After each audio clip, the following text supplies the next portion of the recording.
Welcome back to Piers Morgan Uncensored, live from New York City. Mosab Hassan Yousef knows Hamas better than anybody else. He's spent many years in Israeli jails because of his links to the terror group, and those links could hardly be more direct. His father, Sheikh Hassan Yousef, was one of Hamas's founding leaders. Well, Mosab ultimately flipped on Hamas while in Israeli custody. He spied for Israel. His intelligence is said to have prevented suicide bombings and other attacks.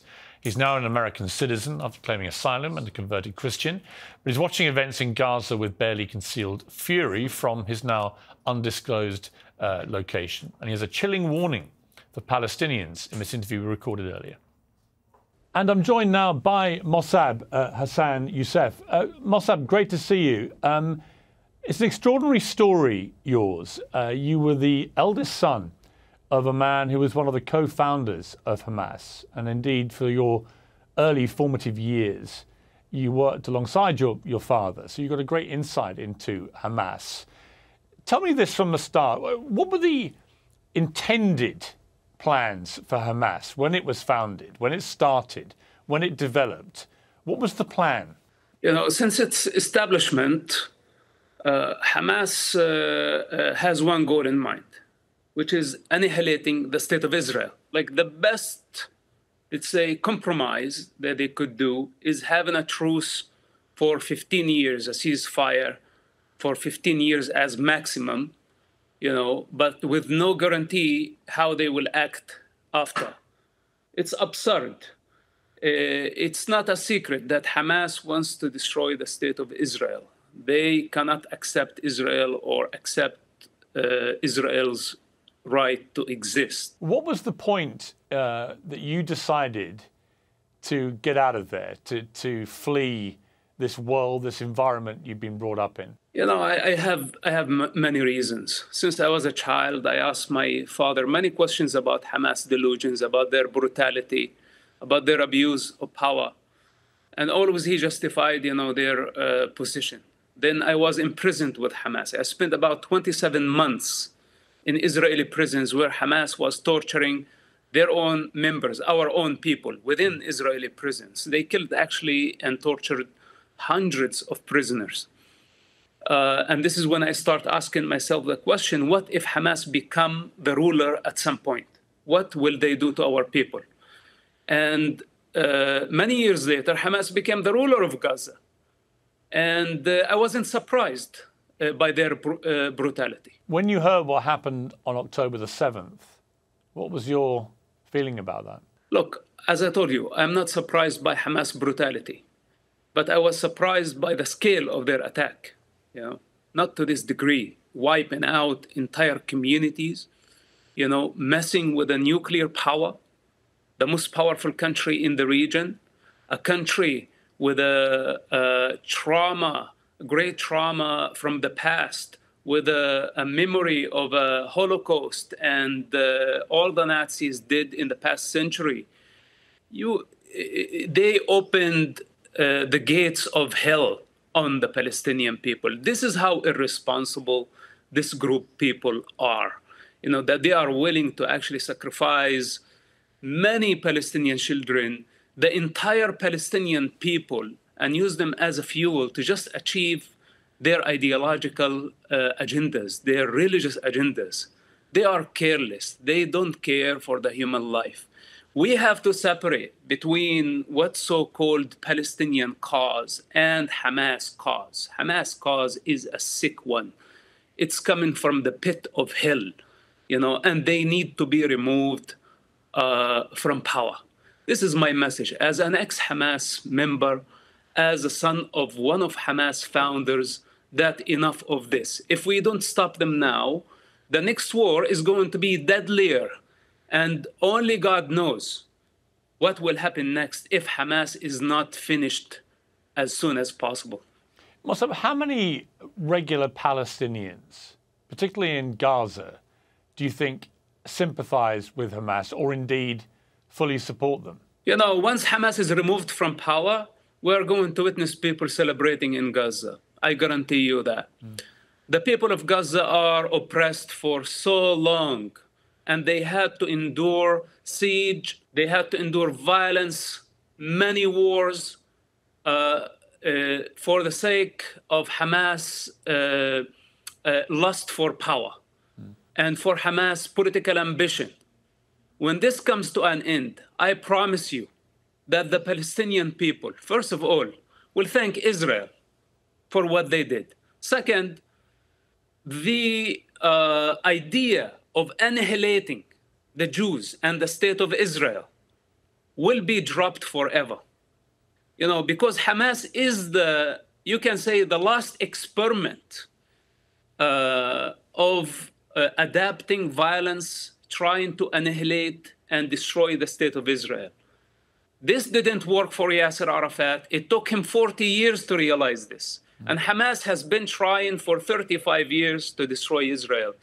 Finally, I hope that they will come to this understanding that Israel is going nowhere.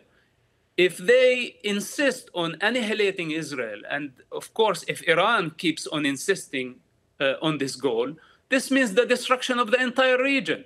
This is the only uncertain outcome of this, because Israel is going nowhere. How do we get to peace from here? You know, this time, I'm afraid that war is the only way to peace. Because if Hamas is not removed from power, then they will build more military, they will build longer range missiles, and the next attack, the next war is going to be deadlier. The use of force is the last resort. You can find this in every culture. And unfortunately, now Hamas left Israel and the free world as well with no choice but to fight them and put an end for their violence. Many civilians are dying, I understand this. Their blood is on the hands of Hamas, and Hamas only. You see, it's interesting you say that, because a lot of pro-Palestinians who I've had on the show in the last 2 weeks don't accept that argument. They say the blood of the civilians in Gaza is exclusively on the hands of Israel, and that Israel's waged a repressive occupation for many decades.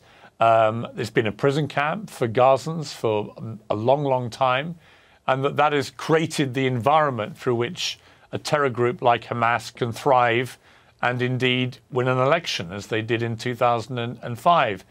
Do you buy into any of that? I mean, do you think that Israel has overreacted already to what happened to them? Their argument is, what is proportion when you have a terror attack like that on your people? Look, since my childhood, and I am hearing the stories from pro-Palestine and from those who are using what's so-called the Palestinian cause. They care the least for the Palestinian children and their future. You know, I am the legitimate representative of the Palestinian children. The child within me speaks. I don't want somebody coming from London or somebody coming from the other side of the world to tell me what is the struggle of the Palestinian children. The Palestinian children, the Palestinian society has been hijacked by these criminals, and anybody who takes their side is participating in their crime. This is my answer to those people. And for the civilian casualties, etc., you know, first of all, Hamas is using, and it's very clearly, it's a fact that Hamas used civilians as human shields. It's a fact. Then it's a fact that Israel called and warned civilians to evacuate buildings before they strike them.